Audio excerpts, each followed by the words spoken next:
Hello दोस्तों, आप सभी का एसएस खान स्टडी पॉइंट पर स्वागत है। जैसा कि आप लोगों को पता है कि आप लोगों को हाई स्कूल मैथ के प्रीवियस ईयर के चैप्टर वाइज क्वेश्चन कराए जा रहे हैं। ठीक है, आप लोगों का चैप्टर चल रहा है पृष्ठीय क्षेत्रफल और आयतन। इस चैप्टर के जितने भी क्वेश्चन, जिस प्रकार के क्वेश्चन आप लोगों के आए हुए हैं और जिस प्रकार के क्वेश्चन आप लोगों के आ सकते हैं, आप लोगों को बस वही कराए जा रहे हैं। ठीक है, देखिए मैंने क्वेश्चन उतार रखा है। इस क्वेश्चन में क्या बोला, एक धातु का गोला जिसकी त्रिज्या 10.5 सेंटीमीटर है। एक धातु है, उसका गोला है जिसकी त्रिज्या 10.5 सेंटीमीटर है। ठीक है, पिघलाकर छोटे छोटे शंकुओं में ढाला गया। ठीक है, अब गोले को पिघलाया और उसे छोटे छोटे शंकुओं में ढाला गया। ठीक है, जिनमें से प्रत्येक की त्रिज्या 3.5 सेंटीमीटर तथा ऊंचाई 3 सेंटीमीटर है। तो ज्ञात कीजिए कुल कितने शंकु प्राप्त हुए। ठीक है, आप लोगों को पता है शंकु किस प्रकार से बना जाता है, वृत्त किस प्रकार से होता है।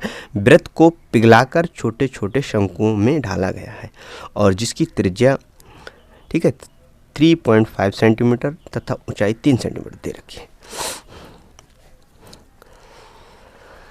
एक बार चाहे चित्र में देख लीजिए। ठीक है, माना ये हमारा वृत्त है, इसकी त्रिज्या हमें कितनी दे रखी है, 10.5 सेंटीमीटर दे रखी है। अब इस वृत्त को पिघलाकर किस प्रकार छोटे छोटे शंकु, क्या है, छोटे छोटे शंकुओं में बनाया जा रहा है। अब इसकी ऊंचाई कितनी दे रखी है हमें, शंकुओं में ऊंचाई 3 सेंटीमीटर दे रखी है और इसकी त्रिज्या, ठीक है, इसकी त्रिज्या हमें कितनी दे रखी है, 3.5 सेंटीमीटर। आप लोगों को ये चित्र बनाना नहीं है। ठीक है, आप लोगों को सिर्फ बताया जा रहा है कि इतने बड़े वृत्त को इस छोटे छोटे शंकुओं में बनाया जा रहा है जिसकी लंबाई, ऊंचाई 3 सेंटीमीटर और त्रिज्या इसकी 3.5 सेंटीमीटर। अब देखिए, अब जो जो दे रखा है उसे लिख लीजिए आप। ठीक है, धातु के गोले की त्रिज्या कितनी दे रखी है, गोले की, ठीक है, त्रिज्या हमें कितनी दे रखी है, 10.5 सेंटीमीटर। ठीक है, अब शंकु की त्रिज्या,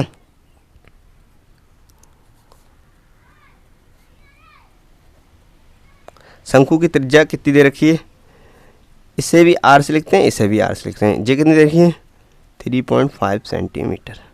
अब शंकु की ऊंचाई, शंकु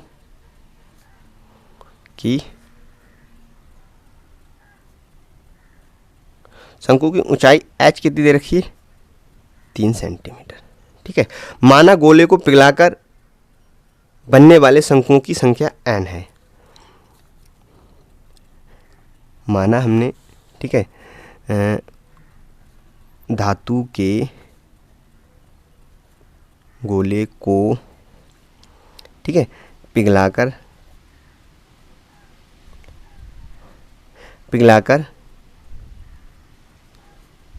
छोटे छोटे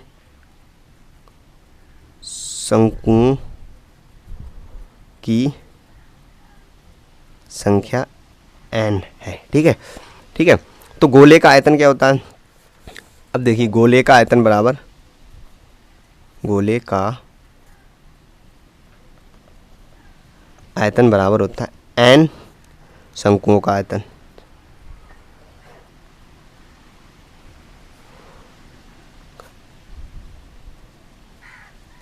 ठीक है, गोले का आयतन बराबर शंकु का आयतन, क्योंकि बना है गोले ही से तो शंकु बनना है, इसलिए गोले का आयतन बराबर क्या हो जाएगा, शंकु का आयतन। अब गोले का आयतन बराबर कितना होता है, 4/3 पाई आर क्यू। ठीक है, एन ऐसी रखा, शंकु का आयतन मतलब 1/3 पाई आर स्क्वायर एच। ठीक है, अब जो दे रखा है वो रखते चले जाइए, 4/3 ऐसी रखा। ठीक है, पाई की वैल्यू, पाई ऐसी रखा। ठीक है, और आर 10.5 इंटू 10.5 इंटू, क्योंकि आर 3 बार है तो 3 बार इसकी त्रिज्या लिख लो, बराबर एन हमें ज्ञात करना है। ठीक है, 1/3 ऐसी रखा और पाई जे दे रखा है, आर की वैल्यू कितनी दे रखी है, 3.5 इंटू 3.5 इंटू एच की वैल्यू कितनी रखी है, एच की हमें 3 दे रखी है। ठीक है, जब एन की वैल्यू निकालोगे जो जो कट रहा है उसे काट दो, 3 से 3 गया, पाई से पाई कट गया।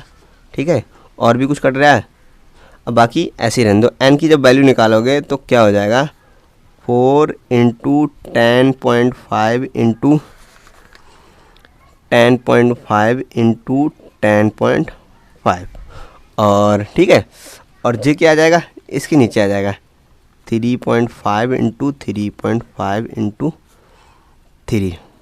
ठीक है, फिर इसको कैलकुलेट करोगे, कैलकुलेट करना है, कैलकुलेशन आप लोगों को आती होगी तो इसलिए मैं कैलकुलेशन नहीं कर रहा हूँ और डायरेक्ट आप लोगों का आंसर लिख रहा हूँ। ठीक है, इसे कैलकुलेट करने के बाद में आपका एन की वैल्यू आ जाएगी 126। यही हमारी छोटे छोटे शंकु होंगे। ठीक है, एन की वैल्यू, यही हमारे छोटे छोटे शंकु, इस प्रकार के छोटे छोटे शंकुओं की संख्या कितनी होगी, 126।